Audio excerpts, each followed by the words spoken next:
Mga di mo akalain. Minsan ka na bang nabulabog ng ingay ng chainsaw o napukaw ang atensyon sa lakas na nagagawang ingay nito sa tuwing may punong kailangan putulin?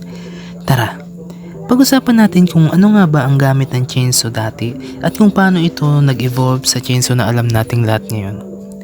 Makinig ka. Bakit nga ba naimbento ang chainsaw? Ang makinarang ito ay matagal nang ginagamit mula pa noong ika-19 na siglo bilang pamutol ng mga malalaking puno. Ngunit nakalain mo na ang makinarang ito pala ay hindi naimbento para sa pagputol ng mga malalaking puno, pagkus ito'y naimbento upang makatulong sa panganganak. Pero teka. Kung iniisip mo na ang chainsaw ngayon ang ginagamit nila dati para makatulong sa pagpapaanak, nagkakamali ka. Ang original na chainsaw ay inimbento ng mga Scottish na doktor na sina John Aitken at James Jeffrey. Ayon sa librong Principles of Midwifery or Puerperal Medicine na nailathala noong 1785 ay nilikha bilang isang nababaluktot na lagari para gamitin sa mga kaso ng ossification o pagbara sa matigas na buto. Ang layunin ng lagaring ito ay upang mapadali ang symphysiotomy, isang proseso kung saan pinalalawak ang bahagi ng pelvic bone ng ina upang tanggalin ang sirang bahagi ng buto.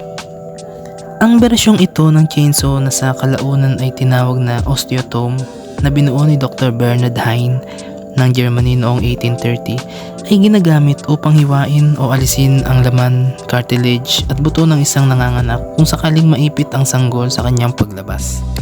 Ayon sa publikasyong The Lancet London, ang osteotome ay maihahambing sa isang kutsilyo o sa matibay na pistoury, isang uri ng scalpel. Ito ay binubuo ng dalawang plato na pinagsama at sa gitna nito ay may ngipin na gulong na pinaiikot gamit ang hawakan. Isa nga pala ito mga kadika-akala sa mga mahalagang imbensyon noong 19th century sa pang-medikal na gamit at operasyon.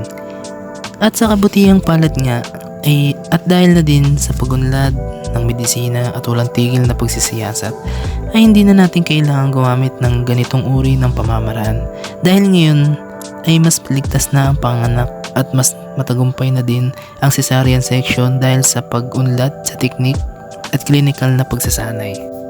At dumako naman tayo ngayon mga kadika-akala sa chainsaw na alam nating lahat ngayon. Ang chainsaw ngayon na ginagamit na pangputol ng puno ay tunay na nagsimula noong mga unang bahagi ng 20th century.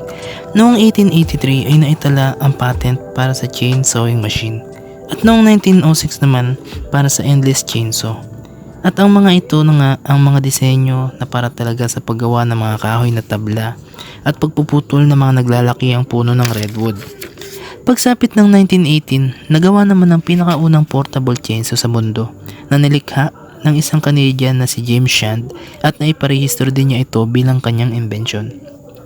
At dumaan nga lang ang ilang mga taon ay may mga naglabasan na ding chainsaw na pinapagana ng kuryente, gasolina na binuo at idinisenyo ni Andreas Still at kanya din itong pinarehistro.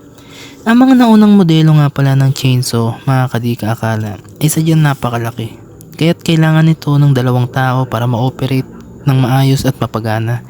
Ngunit matapos ng ikalawang pandaigdigang digmaan ay mas naging magaan na ang mga ito at pwede nang magamit ng kahit isang tao lang dahil na din sa teknolohiya kaya nagawa nila itong mapagaan. At ayan mga kadika-akala, ang maikling history ng chainsaw at kung para saan pala talaga siya dati at kung bakit siya naimbento. Kaya kung napasabi kita ng salitang di nga at kung nakiliti ko man ng inyong mga isipan at napag-google kayo kung totoo ba ang mga ito, ay please paki-like naman, subscribe at i-comment mo na rin ang reaction mo sa mga nalaman mo. Hanggang sa muli, ito nga pala mga di mo akalain na nagsasabing mag-isip, pagdudahan.